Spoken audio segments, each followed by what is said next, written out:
E a Assembleia Legislativa de Mato Grosso aprovou a proibição da exigência do passaporte vacinal por órgãos públicos e empresas privadas em todo o estado. O projeto, de autoria do deputado Gilberto Catani, teve grande aceitação, com apenas 3 parlamentares contra a matéria. Na discussão sobre o projeto, os deputados refutaram o título de negacionistas e afirmaram que estão apenas defendendo a liberdade de escolha da população.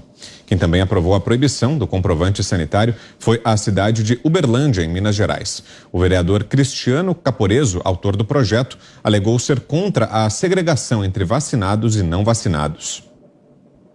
Grande alegria poder ter conseguido aprovar esse projeto na cidade de Uberlândia, fazendo agora de Uberlândia a primeira cidade que, além de proibir o passaporte sanitário, impõe uma multa de até 10 salários mínimos para a empresa pública ou privada que venha a exigir passaporte vacinal.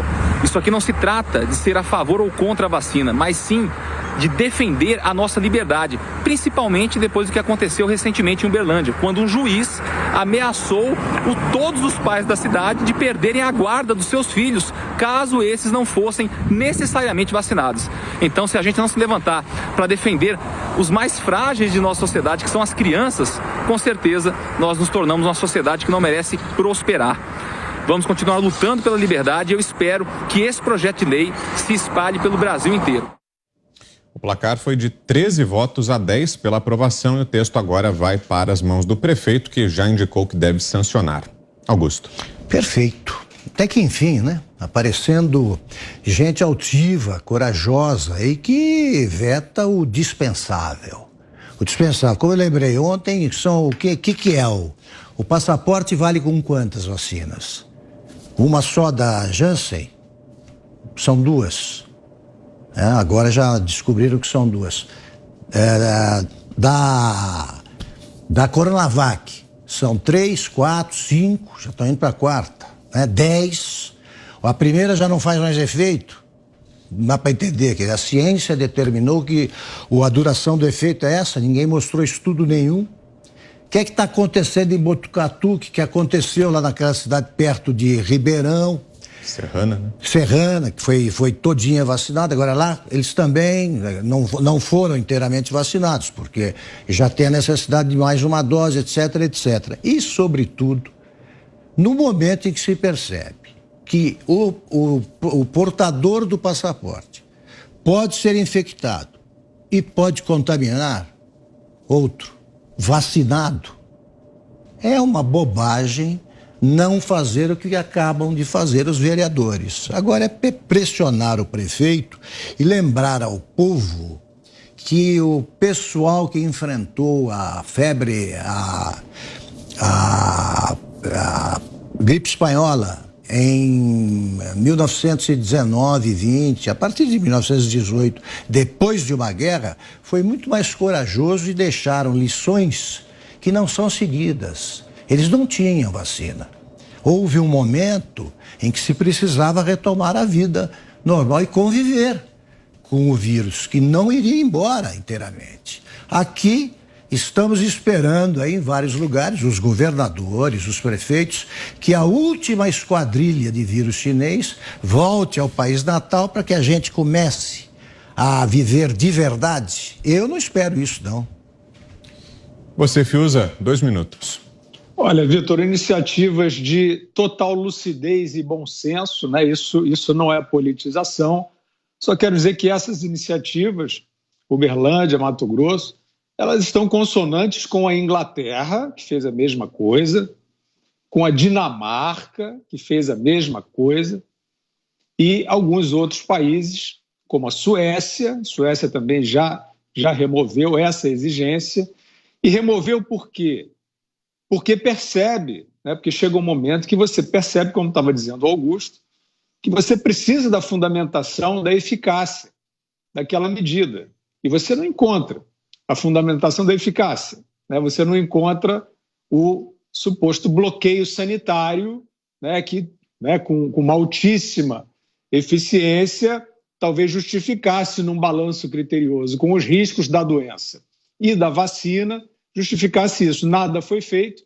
E eu só queria acrescentar, Vitor, que existe uma ação do Ministério Público Federal, que eu vou falar mais extensivamente aí na semana que vem, uma ação no valor de 500 milhões de reais contra a Anvisa e todas as farmacêuticas que produzem vacinas aplicadas no Brasil. É contra a obrigatoriedade e ela impõe isso que a gente vem falando aqui, e não é porque a gente é chato, não é porque a gente quer politizar, tem um lado, tem outro, é porque, evidentemente, existem lacunas, existem lapsos gritantes nessa política. O que a gente pode fazer? Então, a gente tem que falar. Então, eu quero dizer a vocês que existe um documento de 84 páginas, numa ação com esse valor que eu já citei, contra a Anvisa e as farmacêuticas, onde está pedida a proibição de qualquer obrigatoriedade, de qualquer norma determinando a obrigatoriedade, e está, evidentemente, pedindo também a reparação por conta deste experimento. Está citado, eu vou ler para vocês na semana que vem, está citado nessa petição do Ministério Público Federal a figura do experimento ao qual a população brasileira está sujeita, por um motivo muito simples. Isso não é uma teoria, isso é um fato, porque os estudos clínicos dessas substâncias não estão concluídos. Tudo bem, tem uma propaganda, tudo bem não, tudo mal, né? Tem uma propaganda dizendo que é seguro e tal, só que o Ministério Público, e eu critiquei tanto aqui o Ministério Público, quero aplaudir agora esse Ministério Público Federal, vou dar o nome aqui também do Procurador da República, que assina.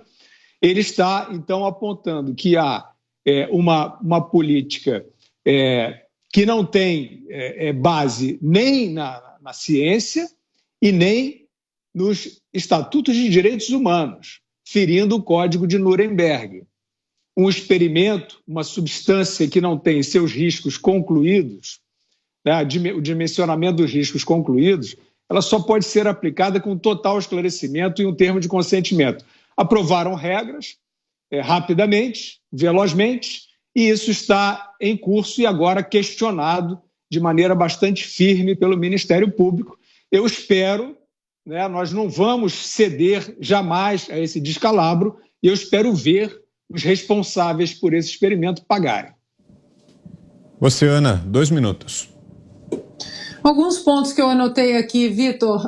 Primeiro, deixar um agradecimento ao Dr. Paulo Faria, advogado que nós entrevistamos aqui. Foi uma entrevista muito útil, onde ele deixou bem claro, né, que decreto não é lei, portaria não é lei, que os pais poderiam, inclusive, impetrar habeas corpus aí no nosso sistema judiciário contra aquelas escolas que estão aí, que estão demandando o passaporte para as crianças, o passaporte vacinal de Covid para as crianças, senão eles não conseguem efetuar as matrículas escolares, né? Eu tenho recebido muitos relatos de pais que conseguiram colocar suas crianças nas escolas sem vacinar as crianças contra a Covid-19, uma vacina ainda experimental. E dentro desse contexto aí das vacinas, hoje a rede de TV NBC aqui nos Estados Unidos reportou que a Pfizer decidiu adiar o pedido para vacinação em crianças abaixo de 5 anos no FDA. Na semana passada, a mesma Pfizer pediu novamente a um juiz federal aqui nos Estados Unidos que selasse, que colocasse aí num envelope confidencial todos os relatórios sobre a vacina de Covid-19 até 2076.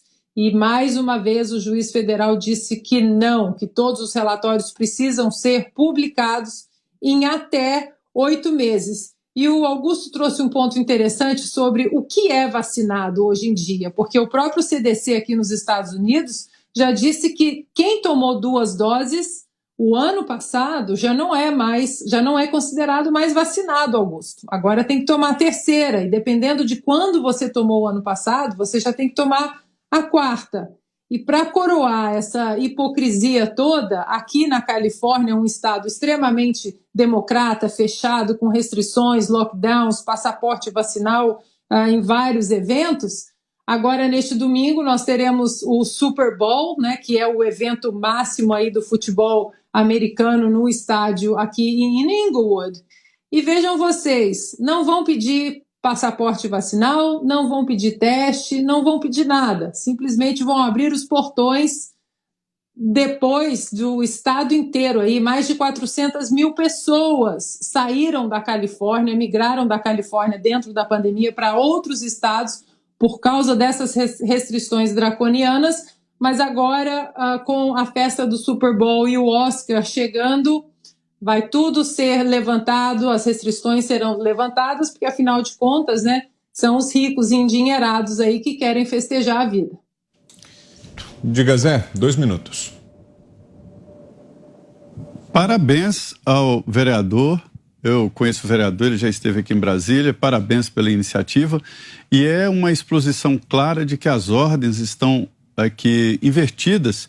E veja o que o Supremo fez. Entregou a responsabilidade que seria daqui de Brasília, do governo federal, a um município, a um prefeito, a um vereador para decidir um assunto tão importante.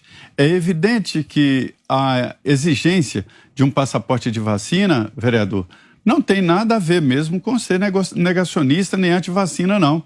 A necessidade da vacina é uma coisa, isso é muito explícito, isso é muito claro, né?